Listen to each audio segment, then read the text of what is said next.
पाकिस्तान का नाम सामने आते ही एक बदहाल स्थिति सामने आ जाती है। पाकिस्तान में क्या चल रहा है, पाकिस्तान के लोग कैसे रह रहे हैं, ये सब जानना चाहते हैं। और पाकिस्तान में तो भिखारियों की संख्या क्यों बढ़ती चली जा रही है, ये भी सब जानना चाहते हैं। पाकिस्तान छोड़कर वहाँ का पैसा लेकर लोग दुबई, अमेरिका में शिफ्ट क्यों हो रहे हैं, ये भी लोग जानना चाहते हैं। और दुबई, अमेरिका में अगर पाकिस्तानी शिफ्ट है तो वो पाकिस्तान आना चाहता है कि नहीं आना चाहता है, ये भी लोग जानना चाहते हैं। हमारे साथ साजिद तरार जी हैं, ये पाकिस्तानी हैं, अमेरिका में रहते हैं और अमेरिका से पाकिस्तान को बदलने की बातें करते हैं और पाकिस्तान है कि बदलता ही नहीं है। एससीओ समिट में जयशंकर साहब हमारे गए वहाँ पर और तमाम बातें हुई, लेकिन पाकिस्तान क्या सुधरा है? बातें बहुत हो रही हैं, दावे बहुत हो रहे हैं। नवाज साहब कह रहे हैं कि अब 75 साल बीत गए, अब आने वाले 75 साल बर्बाद नहीं कर सकते। तो साजिद तरार साहब हमारे साथ जुड़े हैं, जो अमेरिका में बैठे हुए हैं, पाकिस्तान के बारे में हमसे बात करेंगे। साजिद साहब, आपका स्वागत है इंडिया न्यूज पर। Thank you so much, my pleasure. नमस्कार। साजिद साहब, मेरा पहला आपसे सवाल ये है कि आप अमेरिका में हैं, पाकिस्तानी हैं, कभी मन होता है पाकिस्तान आने का या कभी तरस आता है पाकिस्तान पर, रोना आता है कि किस मुल्क से मैं हूँ, अमेरिका में हूँ और लगातार कई बार मुझे ताने सुनने को मिलते हैं, ऐसा कभी होता है आपके साथ? देखिए, मैं पाकिस्तान के लिए ये सोचता हूं कि उस रीजन के अंदर भारत में और पाकिस्तान हम सदियों से इकट्ठे थे और जिस तरीके से भारत ने तरक्की की है, दिल तो मेरा ये करता है कि पाकिस्तान भी वैसे ही तरक्की करे। यही आता है और मैं इसी चीज को हमेशा उनको एडवाइस भी करता रहा हूं कि इंग्लिश और मैथ और तालीम पर तवज्जो दो। यही हमेशा सोचता रहता हूं। Ultimately Pakistan is my Motherland, America is my homeland. और दूसरा, इसी रेफरेंस के साथ भारत को मैं हमेशा अपनी मौसी समझता हूं। My second home is India. अभी पाकिस्तान में एससीओ समिट हुई, हमारे विदेश मंत्री वहां गए, तमाम बातें हुई, सुधरने का पाकिस्तान के पास एक अच्छा मौका था। क्या आपको लगता है कि पाकिस्तान ने ये मौका भी जाया कर दिया, बेकार कर दिया, क्योंकि कोई अच्छी खबर तो पाकिस्तान से सामने नहीं आई है? देखिए, मैं बिल्कुल आपकी इस बात से एग्री करता हूं। इस वक्त भारत के साथ रिलेशनशिप जो है वो पाकिस्तान की जरूरत है। भारत के साथ ट्रेड जो है वो जरूरत थी पाकिस्तान की। और मैंने इसका इसका पहले ख्वाहिश भी इसको मैंने एक्सप्रेस भी किया है कि चाहिए था कि अच्छा स्वागत किया जाता, फॉरेन मिनिस्टर जाते डॉक्टर जयशंकर साहब को लेने के लिए, और कई बातें। लेकिन पहले से फिर भी हालात बेहतर हैं दोनों तरफ से वर्सेस, क्योंकि हमारे पास कंपैरिजन है गोवा का। पाकिस्तानी मीडिया गोवा को बार बार कंपेयर करता रहा है, जो कि मैं उससे एग्री नहीं करता। लेकिन एससीओ में से अच्छी चीजें निकली हैं। हालांकि आपको पता है पाकिस्तान को पॉलिटिकल इंस्टेबिलिटी का सामना है, इकोनॉमिक क्राइसिस का सामना है, लेकिन फिर भी मैं समझता हूँ अच्छी एक दूसरे के साथ शेक हैंड अच्छा हुआ, लंच पे अच्छी बातें हुई। डॉक्टर जयशंकर साहब ने वॉक की, वहां पौधा लगाया, वापस आके शहबाज शरीफ का शुक्रिया अदा किया। फिर उन्होंने इंटरव्यू में कहा कि we are not passive and we will move forward. दूसरी तरफ से भी एक अच्छा मैसेज, जो बड़ा अच्छा मैसेज जिसको मैं अप्रिशिएट करूंगा, बरखा दत्त को नवाज शरीफ साहब ने कहा कि मोदी साहब को आना चाहिए, हमने 75 साल जंगों में वेस्ट किए। ये अच्छा मैसेज था। देखें, मैं अच्छा हो सकता था लेकिन बुरा भी नहीं है। मैं ऑप्टिमिस्टिक रहना चाहता हूं। मैं उन चंद पाकिस्तानियों में से एक पाकिस्तानी हूं जो भारत के साथ अच्छे रिलेशनशिप को बिलीव करते हैं, जो टेररिज्म और इस तरह की चीजों पे बिलीव नहीं करते। मैं इंडोर्स करूंगा नवाज शरीफ साहब की बात कि हमने 75 साल जाया किए हैं, हमें मजीद इसमें एक दिन भी जाया नहीं करना चाहिए। हमारे जम्मू कश्मीर में चुनाव हुए, अच्छी तरीके से चुनाव हुए, नई सरकार बन गई, उमर अब्दुल्ला सीएम बन गए। पाकिस्तान इसको किस तरीके से लेता है? देखिए, बात आपकी ठीक है। उस इलेक्शन को बिल्कुल, जिस तरह हर तस्वीर को देखने के दो एंगल होते हैं, कुछ लोग उसकी तारीफ कर रहे हैं, कुछ लोग उसमें जो कांग्रेस के मिली जुली जो जम्मू के रिजल्ट से और कश्मीर के रिजल्ट को आपने देखा होगा कि कुछ लोगों ने बयानात दिए उसमें। लेकिन मेरे ख्याल में we have to move forward regardless how. हम लोगों ने आप पांचवी इकानमी है दुनिया की और उसका स्टेटस आपको मेंटेन करना होगा, करना चाहिए आपको।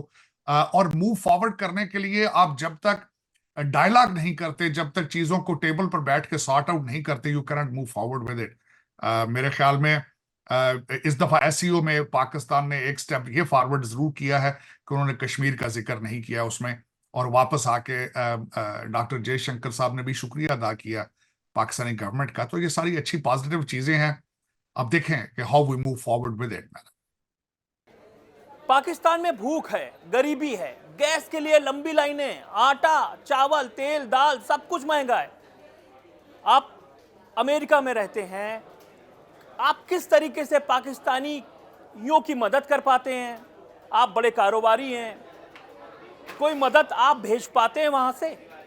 देखें, बिजनेसमैन एक तो मैं अमेरिका में हूं, यही एक बड़ी वजह है। जहां पे दहशतगर्दी होगी, जहां पे जंगें होंगी, जहां पे सुकून नहीं, अमन नहीं होगा, वहां पे ट्रेड नहीं किया हो सकता। जिस तरह डॉक्टर जयशंकर साहब ने फरमाया है कि पीस फर्स्ट ट्रेड लेटर, लेकिन पाकिस्तान को सबसे अशद जरूरत इस वक्त करप्शन पे क्रैकडाउन करने की है।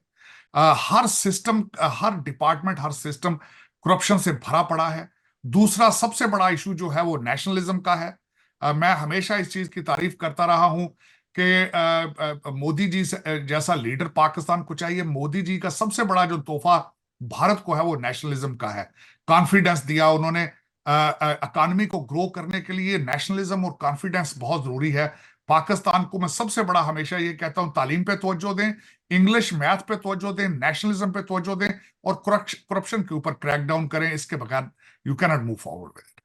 अच्छा, पाकिस्तान में किसकी सरकार आपको अच्छी लगती है? इमरान खान की जो जेल में है, या नवाज बंधुओं की सरकार आती है? अब शहबाज पीएम है, पहले नवाज पीएम थे। किसकी सरकार थोड़ा बहुत पाकिस्तान को अच्छा करने के लिए, आपको कौन सी सरकार अच्छी लगती है? देखिए, मैं पाकिस्तान सेंट्रल पंजाब से बिलोंग करता हूं। मैं एक छोटा सा टाउन है मंडी बहाउद्दीन, जहां से मैं बिलोंग करता हूं। मैं वहां पैदा हुआ। मैंने वहां से फिर शहर, मेरे पेरेंट्स जो मेरे वालिद थे, my father was a lawyer, my mother was a teacher, लेकिन आई ग्रू अप इन इस्लामाबाद। मेरी अर्ली एजुकेशन इस्लामाबाद से है।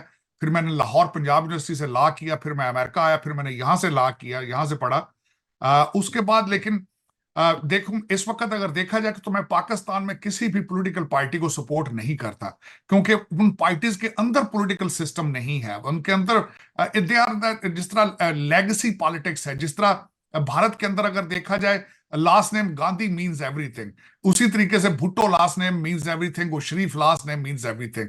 पॉलिटिकल वैल्यूज नहीं है। खान साहब का भी अब 3.5 साल का हिस्ट्री सामने मौजूद है, उन्होंने भी कोई अच्छा नहीं किया। मैं रेडिकलाइजेशन के फेवर में नहीं हूं।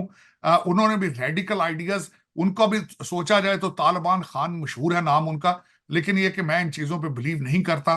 मैं समझता हूं कि हमें सबसे पहले इस चीजों से हट के इंग्लिश और मैथ को तवज्जो देनी होगी, आर्टिफिशियल इंटेलिजेंस को समझना होगा, तालीम एक्सपोर्ट बढ़ाने की कोशिश करनी चाहिए। और मैं फर्मली बिलीव करता हूं कि पड़ोसियों के साथ रिलेशनशिप ठीक होने चाहिए, चाहे जैसे भी हो। भारत है, अफगानिस्तान है, ईरान है, चाइना है। ट्रेड के बगैर और अच्छे रिलेशनशिप के बगैर you cannot move forward, you cannot grow, you cannot survive. Balochistan में, आपके बलूचिस्तान में बड़ा बवाल है। लोग कह रहे हैं कि बलूचिस्तान पाकिस्तान से कटकर अलग हो जाएगा तो पाकिस्तान इतना सा रह जाएगा। बलूचिस्तान में जो हो रहा है, वहां जो पाकिस्तानी सेना बर्बरता कर रही है, उसको आप कैसे देखते हैं? आशीष भाई, ये देखें, इस तरह की छोटी छोटी मूवमेंट्स हर कंट्रीज के अंदर कुछ ना कुछ लोग डिसएग्री करते रहते हैं, होता रहता है। लेकिन बलूचिस्तान पाकिस्तान का एक इंपॉर्टेंट हिस्सा है। ये जो इक्का दुक्का ये करते हैं, आजकल बिलखसूस ज्यादा हो रहा है, क्योंकि पंजाबियों को वहां पे ज्यादा तंग किया जा रहा है जो लोग हैं। लेकिन अल्टीमेटली इस पे एक strong governance, unfortunately governance issues हैं, करप्शन इश्यूज हैं। बलूचिस्तान के अंदर भी करप्शन इश्यूज हैं। वहां पे डेवलपमेंट के ऊपर काम नहीं हो सकता। तालीम का एक सबसे बड़ा मैं दुनिया में, आशीष भाई, फर्मली बिलीव करता हूं कि तालीम आपको एक शऊर देती है, एक विजन देती है, आपको बताती है कि हाउ टू मूव फॉरवर्ड। और दूसरा, जब भी जहां तालीम नहीं होगी वहां पे रेडिकलाइजेशन आके अपना कारोबार शुरू कर देगी। तो दर हकीकत यही इश्यूज हैं जो developing countries, not only Pakistan, most of the developing countries के अंदर यही इश्यूज चल रहे हैं कि वहां पे तालीम और इकॉनमी नहीं होती, और वहां पे रेडिकलाइजेशन जो है वो सर चढ़ जाती है। ये issue, these are kind of issues Pakistan is facing.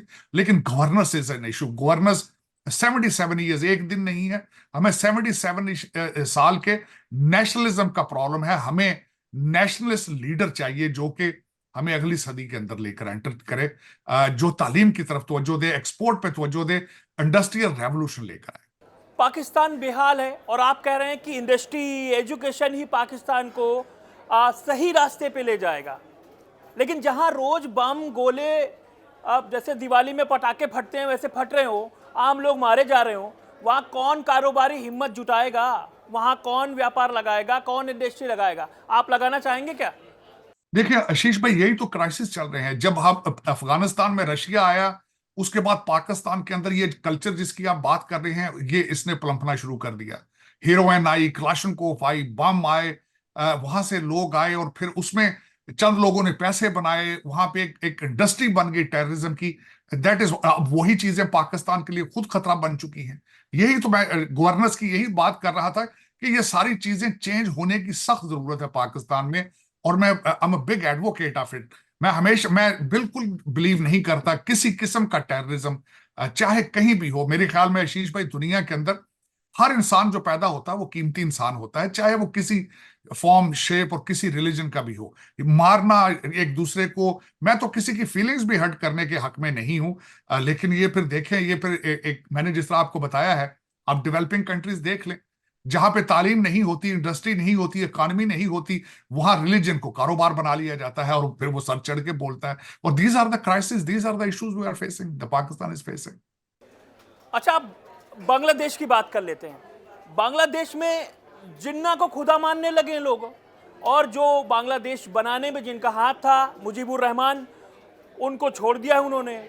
कहा जा रहा है बांग्लादेश में जो हो रहा है वो अमेरिका और पाकिस्तान करवा रहा है। आप कैसे देखते हैं? आशीष भाई, मैं भी जो मीडिया से जो खबरें पढ़ रहा था, देख रहा था, दो तरफ लोग उंगलियां उठा रहे हैं। एक अमेरिका की तरफ उठा रहे थे और दूसरा पाकिस्तान की तरफ से। वहां पे मैंने देखा है सेंटीमेंट्स, जिस तरह आपने बिल्कुल सही फरमाया है कि जिन्ना को सेलिब्रेट अब कर रहे हैं वो, जहां पे वो अब बल्कि उन्होंने कहा कि हम पाकिस्तान के साथ मिलके कोई एटॉमिक प्रोग्राम शुरू करेंगे। लेकिन यहाँ पे जो मैं जिस चीज पे फर्मली बिलीव करता हूँ वो ये है कि अगर पाकिस्तान के अंदर इतने क्राइसिस मौजूद हैं, तो वो बांग्लादेश में किस तरह जाके अपने रिसोर्सेज को बर्न कर पाएंगे वहां पे। मुझे डाउट है इस चीज पे। लेकिन ये जो मैं बिल्कुल आपसे एग्री करता हूं, वहां पे जो चीजें हुई, वहां पे एक प्रोफेसर साहब किसी यूनिवर्सिटी में भी वो अपना भाषण दे रहे थे, और भी वहां पे मैंने देखा है कि जमात इस्लामी के लोग बाहर निकल चुके हैं, जिनको माजी के अंदर बड़ी बड़ी सजाएं मिली हैं, और उनका कंप्लीटली यू टर्न। और फिर उसके बाद जो मैंने एक अमेरिका का जो मैं खासकर सामने नजारा आता है, इशारा आता है, डॉक्टर यूनस साहब यहाँ पे आए तो वो आके बिल क्लिंटन से मिले, वो आके यहाँ पे मिले बाइडन साहब से मिले। तो ये सारी चीजें जो नजर और उनके doctor Yunus used to live in America, तो वो नजर आते हैं इशारे। लेकिन पाकिस्तान का मैं नहीं समझता, क्योंकि आपको पता है कि Pakistan has so many of its own internal issues. जिस तरह देखा जाए तो पाकिस्तान के अंदर तो खुद उनको सर खुजाने का टाइम नहीं है, वो बांग्लादेश में जाके किस तरह कोई चीजों को प्रमोट कर पाएंगे या किस तरह सपोर्ट कर पाएंगे। आप पाकिस्तान आखिरी बार कब आए थे? मैं पाकिस्तान में मेरा ख्याल है मुझे तकरीबन 6 महीने हो गए होंगे। मैं बल्कि उससे पाकिस्तान से पहले तो मैं भारत गया था, और मैं भारत भी जाता रहता हूँ, पाकिस्तान भी जाता रहता हूँ, क्योंकि मेरे लिए Pakistan India basically if like मेरी सबसे बड़ी, मैं I have many friends, I have family in India at the same time. मेरे यहाँ पे भाइयों से ज्यादा अजीज हैं वो सरदार हैं, सिख हैं, उनके साथ मेरे बहुत मोहब्बत है, प्यार है। मैं यहाँ पे कैंटीन ना सिर्फ यहाँ पे बल्कि मैं भारत भी जब जाता हूँ, आई go to Harmandar Sahib, I go to the Ajmer Sharif, I went to the Nizamuddin Auliya, I went to the mandir जाता रहता हूँ। I am a different kind of a Pakistani and I am a different kind of a Muslim. अच्छा, आप पाकिस्तान के खिलाफ बहुत खुलकर बोल रहे हैं, आते जाते भी रहते हैं। कभी डर लगता है कि निपटा दिए जाएंगे? कभी डर लगता है आपको इस तरीके का कि भाई पाकिस्तान आना जाना भी है और आप खुलकर भी पाकिस्तान के खिलाफ बोल रहे हैं? डर लग रहा है, जान का खतरा है? बिल्कुल आशीष भाई, बिल्कुल आप ठीक कह रहे हैं। हाँ बिल्कुल, डर तो इस बात का लगता है, लेकिन देखें ये हकीकत है। ये हकीकत ये है कि हमारे डिफरेंसेस कम हैं, हमारी सिमिलैरिटीज एक हैं। हम एक तरह की भाषा बोलते हैं, सहन एक है, खुराक एक है, और सदियों से इस रीजन में हम इकट्ठे रह रहे हैं। हमारी शक्लें एक हैं, हमारी अक्लें एक हैं। मैं इस चीज पे बिलीव नहीं करता धर्म, बल्कि इस धर्म के बारे में मेरी जो सोच ये है कि हम मुख्तलिफ रास्तों से सेंटर सेम है जहां पे हम जा रहे हैं। सेंटर सेम है, रास्ते अलग अलग हैं, लेकिन इस चीज को डिफरेंस बना लेना, आप सोच नहीं सकते कि मैं यहाँ मेरे जो जसदीप सिंह मेरे जो पार्टनर भी हैं, मेरे भाई भी हैं, 30 साल 35 साल से हमारा प्यार है। मैं जब भी वो भारत जाते हैं मैं उनके साथ जाता हूं, जब मैं पाकिस्तान जाता हूं वो मेरे साथ जाते हैं, जब भी मैं जाता हूं। हमारा एक दूसरे के साथ अनटूट रिश्ता है। और मैं इसी तरह, मैं आपको जिस तरह मैंने बताया है कि मैं किसी को सेपरेट नहीं कर सकता कि ये मुसलमान है, ये हिंदू है, ये सिख है, ये क्रिश्चियन है। मेरी ये बाउंड्रीज नहीं है किसी से प्यार या मोहब्बत करने वाली। मैं, मेरे लिए ये इतना मायने नहीं रखता। आपको अच्छा इंसान होना जरूरी है, आपको किसी का दर्द समझने की जरूरत है मेरे ख्याल में। और मैं जिस तरह आपको बताया, अगर पाकिस्तान मेरी माँ है, भारत मेरी मासी है, हमेशा मैं भारत भी उसी प्यार से जाता हूँ। मुझे उतना ही प्यार मिलता है भारत में भी जितना पाकिस्तान में मिलता है। मेरी कोई रिग्रेट नहीं है। मैं इतना खुश होता हूं भारत जाके, आप सोच नहीं सकते जितना पाकिस्तान खुश होता हूं, बल्कि उससे शायद ज्यादा ही खुश होता हूँगा। मैं जाके वहां गलियों में पैदल फिरता हूँ, चीजें एंजॉय करता हूँ, फूड खाता हूँ, हर एक को बताता हूँ मैं पाकिस्तानी, और इतना प्यार और स्वागत देते हैं, आप सोच नहीं सकते। पाकिस्तान दुनिया से कर्ज मांग रहा है, वर्ल्ड बैंक के पास भी वो कर्ज मांगने गया, तमाम जगह वो हाथ फैलाने पहुंच जाता है, अमेरिका भी गया, रशिया भी गया, चाइना से भी कर्ज मांग रहा है। पाकिस्तान का सबसे अच्छा दोस्त कौन है? किसे वो पाकिस्तान सबसे अच्छा दोस्त माने? पाकिस्तान का सबसे अच्छा दोस्त तो वही है जो पाकिस्तान को पैसे देता है, चाहे वो चाइना हो, चाहे आईएमएफ हो, चाहे सऊदी अरेबिया हो, चाहे यूएई हो। अनफॉर्चुनेटली, ये अच्छी बात नहीं, अनफॉर्चुनेटली काफी अरसे से पाकिस्तान की दोस्तियां सिर्फ पैसों के लिए होती हैं, जो कि ज्यादती है। और दूसरा, यहाँ पे आशीष भाई, ये भी मैं बताऊंगा, आपकी फॉरेन पॉलिसी या रिलेशनशिप तब दुनिया से ठीक होते हैं जब आप इकोनॉमिकली अपने पांव पे खुद खड़े। तो ये एक मसला है, और ये बहुत अरसे का मसला है, आज का नहीं है। इसको पाकिस्तानियों को ही ठीक करना होगा, ये कोई दूसरा नहीं कर सकता। लेकिन जिस तरह मैंने आपको बताया, उनको एक नेशनलिस्ट लीडर की जरूरत है जो उनको रास्ता दिखाए, जो खुद एक साफ करेक्टर हो उसका, खुद करप्ट ना हो, उसके बच्चे पाकिस्तान के अंदर हो, उसकी प्रॉपर्टी पाकिस्तान के अंदर हो, उसके लंदन में अकाउंट ना हो। इस वक्त तो हमारा सारा कुछ जो है वो लंदन बेस है, हमारा तो सारा कुछ इस वक्त बाहर से। आपको बताया है, हमारे पिछले दिनों में हमारे एक फाइनेंस मिनिस्टर पाकिस्तान में थे, बड़े अच्छे, यहां से वॉर्टन की उनकी पीएचडी पॉलिटिकल इकोनॉमिक्स में है। उन्होंने टीवी के ऊपर बैठ के एक इंटरव्यू में कहा कि पाकिस्तान का $150 बिलियन बाहर दुबई और लंदन में पड़ा है। आप खुद अंदाजा लगा लें कि पाकिस्तान के हालात क्या है। पाकिस्तान की हरकतें ऐसी हैं, लगता नहीं वो कभी सुधरेगा। क्या क्रिकेट हो पाएगा हमारे और पाकिस्तान में? क्या आपको लग रहा है कि कभी ऐसे हालात बनेंगे कि इंडिया टीम पाकिस्तान जाके क्रिकेट मैच खेलेगी? देखिए उसमें, देखिए वो चले, वो एक क्रिकेट, वो तो एक अलग बात है, लेकिन आपको पता है हमारी टीम के अंदर फिर जिस तरह पाकिस्तान के अंदर हमारे करप्शन है, इसी तरह सिफारिशों के साथ हमारे प्लेयर भी आ जाते हैं आगे। मैंने पिछले दिनों पे बड़े अरसे के बाद मैंने यहाँ अमेरिका के अंदर टीम देखी, जब मैच देखा जाके भारत और पाकिस्तान का, तो वहां मुझे पहली दफा इत्तेफाक ये हुआ कि 300 पाउंड के मैंने क्रिकेट के खिलाड़ी देखे पाकिस्तानी टीम में, और मुझे वाकई फिर मैंने पूछा भी ये बंदे किस तरह आगे, उन्होंने कहा जी मेरे तो डैडी के कोई दोस्त थे, क्रिकेट के सिलेक्टर थे। तो इस तरह करके फिर यही होता है।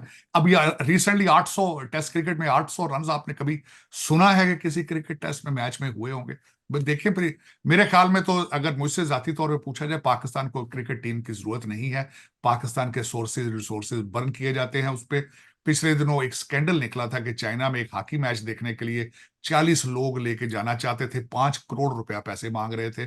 क्या ये ठीक है? ये किसी को चाहिए ये ठीक करे चीज? पाकिस्तान के जो भिखारी हैं दुनिया में फेमस है, चाहे मक्का ले लीजिए, लंदन ले लीजिए, अमेरिका ले लीजिए। पाकिस्तान से स्पेशली लोग वहां जा रहे हैं भीख मांगने के लिए। और आप भी अमेरिका में, लेकिन आप कारोबारी हैं। जब ये बातें आपको सुनने में मिलती हैं, आपके कानों में जाती हैं कि वहां जाके लोग पॉकेट मारी कर रहे हैं, चोरी कर रहे हैं, भीख मांग रहे हैं, तो बड़ा खराब लगता होगा। मजबूरी ये है, देख बचाएं, 3 करोड़ बच्चे इस वक्त स्कूलों में नहीं जा रहे।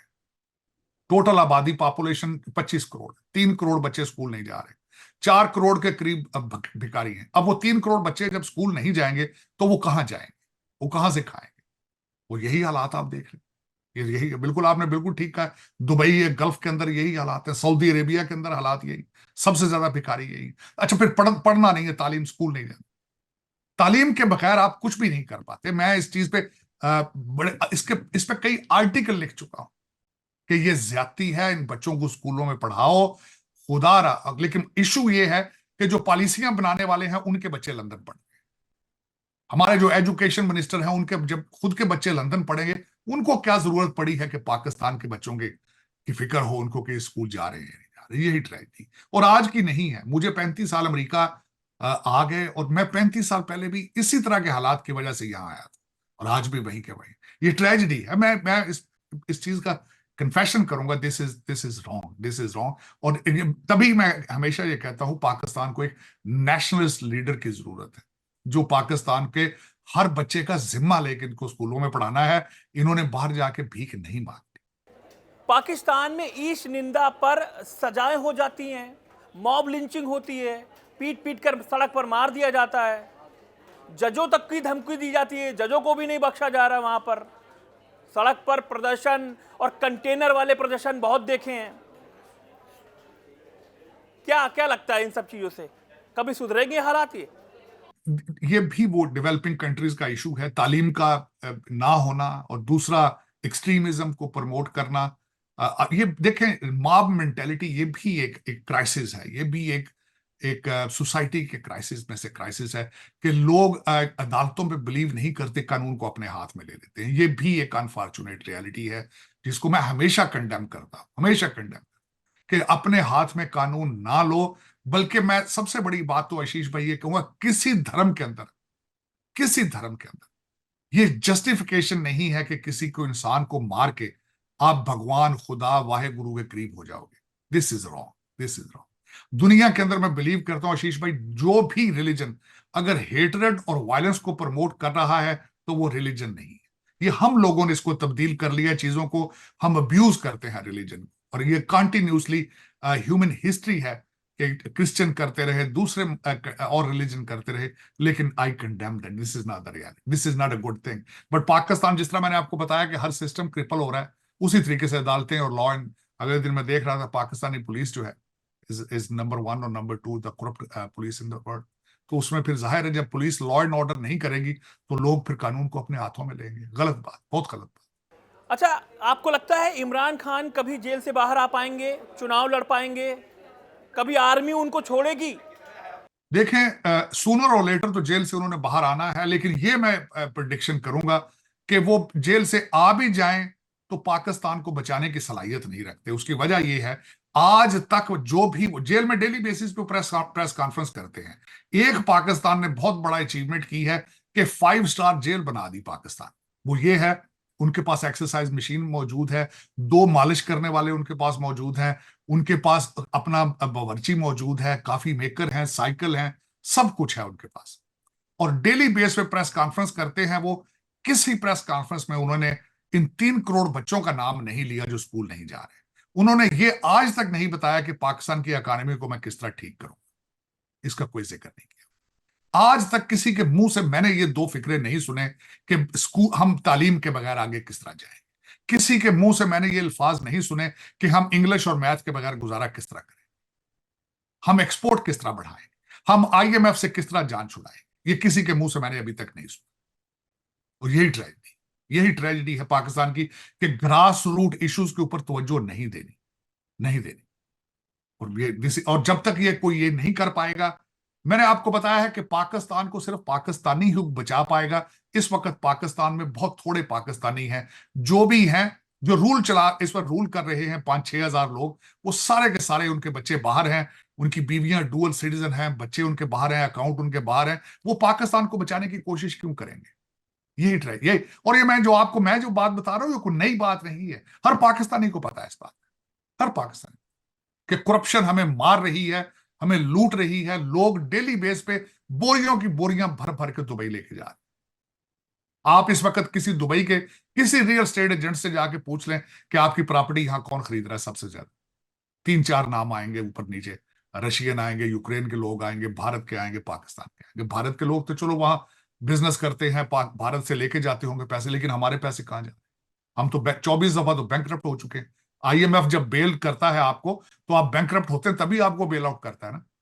जब आप कर्जे पे कर्जे ले रहे हो, तो यहां से बोरियों से पैसे बाहर किस तरह जा रहे हैं? आपका क्या ख्याल है, ये गवर्नमेंट की मर्जी के बगैर जा रहे हैं? लेकिन सब शामिल है इस इमाम में, सब नंगे हैं। क्या करें इसका? अच्छा, दुनिया में दो बड़े युद्ध चल रहे हैं, एक ईरान इजराइल का युद्ध चल रहा है, एक रशिया यूक्रेन का युद्ध चल रहा है। अब भारत को लोग निर्णायक मान रहे हैं, मोदी जी को कह रहे हैं कि मोदी जी ही युद्ध रुकवा सकते हैं। पाकिस्तान का कोई रोल है? क्या मान कर सकते हैं, पाकिस्तान कहीं है दुनिया में? पाकिस्तान का उसके अंदर मेरे ख्याल में तो कोई लेना देना नहीं है। उसका पाकिस्तान के तो खुद के अपने इतने प्रॉब्लम है, उनको क्या लेना देना किसी और वॉर के साथ। हमारे लिए तो जिस तरह हम बात कर रहे थे, टीटीपी और बलूचिस्तान के हालात को कंट्रोल करना एक इशू है। लेकिन ये कि दूसरी जो वार आप बात कर रहे हैं, वहां भी इश्यूज इसी तरह के मिलते जुलते हैं। उन्होंने भी इंग्लिश और मैथ पे तवज्जो नहीं थी बिल्कुल, और यही वजह है कि देख लें 7 अक्टूबर हुआ है, फिर उसके बाद ना वो सोच के किया है। अब 45,000 से ज्यादा लोगों का वहां पे कत्लो आम हो रहा है वहां, और सारी दुनिया खामोश है। क्यों खामोश है? क्योंकि इनका अपना दुनिया के अंदर मुकाम ठीक नहीं है, दुनिया के साथ रिलेशनशिप ठीक नहीं है। मेरे ख्याल में, मैं ये समझता हूं कि दुनिया उनका साथ इसीलिए वजह से नहीं दे रही है कि they are behind clash of civilisation चल। अच्छा, पाकिस्तान में एक प्रोजेक्ट चाइना का बन रहा है, सीपेक। वो अवैध रूप से, हम तो उसको अवैध मानते हैं। चीन की चालबाजियां हर आदमी जानता है, पाकिस्तान वाले भी जानते होंगे चीन की चालबाजियां। अब सवाल ये है कि क्या पाकिस्तान के लोग चीन पर भरोसा कर सकते हैं? अगर चीन पर भरोसा कर सकते हैं तो भाई बड़े घाटे में रहेंगे। ये कुछ भी नहीं बदल पाएगा। आपको मैं थोड़ा सा एजुकेट करना चाहूंगा कि ग्वादर जो प्रोजेक्ट है, उसमें उसमें सिर्फ पाकिस्तान का 9% हिस्सा है। उसमें हो सकता है अगर वो कामयाब हो तो चाइना के हालात बेहतर होंगे, पाकिस्तान के हालात बेहतर नहीं। जिन्होंने उसको नेगोशिएट किया था वो वेरी पुअरली, और पाकिस्तान का हर कॉन्ट्रैक्ट जो होता है वेरी पुअरली नेगोशिएट होता है, क्योंकि साथ किक बैक्स ली जाती है। मैंने आपको बताया था कि हमें हर चीज से शायद हम बच जाएंगे, करप्शन से नहीं बच पाएंगे, क्योंकि उसके ऊपर क्रैकडाउन नहीं हो, कोई भी कर रहा है उसको। ग्वादर के पिछला जो प्रोजेक्ट था उसके अंदर भी करप्शन थी बहुत ज्यादा। उसको उनके इंजीनियर्स को प्रोटेक्शन नहीं दे पाए, उनकी ख्वाहिश थी चाइना की, फिर वो ख्वाहिश करते हैं कि हमारी आर्मी खुद जाए वहां पे। लेकिन ये कि सी पैक मेरे ख्याल में चाइना अपने मसल फ्लेक्स करता है, अपना इस रीजन के अंदर असर रसूख बढ़ाना चाहता है। That is their campaign, this is what they are doing it. लेकिन मैं नहीं बिलीव करता कि वो पाकिस्तान के हालात बदल पाएगा मेरे ख्याल में। उसकी वजह यह है कि अगर तो पाकिस्तान में सिंसियर लीडरशिप हो, नेशनलिस्ट लीडर हो, अच्छे तरीके से कॉन्ट्रैक्ट्स को नेगोशिएट करके आगे बढ़ा जाए, तब तो ठीक है। लेकिन जो मेरी इंफॉर्मेशन के हिसाब से पाकिस्तान के सिर्फ उसमें 9% शेयर हैं गवादर के अंदर, सारे सी पोर्ट के। बाकी सारा चाइना के पास है। और चाइना जो है वो, मैं बिलीव करता हूँ उनका जो भी जहां भी रिलेशनशिप होते हैं इंटरेस्ट बेस होते हैं। जिस तरह आपने देखा होगा श्रीलंका के साथ प्रेडेटोरी लैंडिंग करते हैं, इंटरेस्ट रेट इतना ज्यादा चार्ज करते हैं कि सारे ट्रैप में आ जाते हैं। मालदीव की स्टोरी आपके सामने है, श्रीलंका की स्टोरी आपके सामने है, पाकिस्तान की स्टोरी। इसको कहते हैं प्रेडेटोरी लैंडिंग। इसके जरिए ये ट्रैप है, डेट ट्रैप है। और हमारे जैसे लोग जिन्होंने किकबैक्स लंदन और दुबई में ले लेने होते हैं, कंट्री जाए भाड़ में उसमें, फिर इस तरह तरक्की तो नहीं हो सकती। इस तरह जब तक आप नेशनलिस्ट इंटरेस्ट बेस्ड डिसीजन नहीं लेंगे, how can you move forward? अच्छा, मेरा आखिरी सवाल आपसे ये है कि आप पाकिस्तान के रहने वाले हैं, अमेरिका में रह रहे हैं, बड़े कारोबारी हैं, बिजनेस आपका कई देशों में होगा। कभी आपको लगता है कि अपने देश वापस जाऊं, इंडस्ट्री लगाऊं, चुनाव लड़ूं, हालात कुछ सुधारूं? क्योंकि आप देख रहे हैं ना नवाज सुधार पा रहे हैं, ना इमरान सुधार पाए थे। कभी आपके मन में ऐसे ख्याल आते हैं? नहीं, देखें, मेरी सिर्फ एक ख्वाहिश है, सिर्फ ये ख्वाहिश है, क्योंकि मैं उस रीजन की हिस्ट्री को बड़ी डिटेल से पढ़ा है। मेरी ख्वाहिश है कि इंडिया और पाकिस्तान के रिलेशनशिप बेहतर हो, इंडिया और पाकिस्तान के अंदर ट्रेड आए, वहां पे लोग आसूदा हों, लोग तालीम याफ्ता हों। मेरी ये ख्वाहिश है। लेकिन मैं, अगर मुझसे आप जाती तौर पे पूछें, I am nothing but an American. I love this country more than my life. I am an American. तो उसमें ख्वाहिश है मेरी, वहां पे एक बेहतरी आए उस रीजन के अंदर।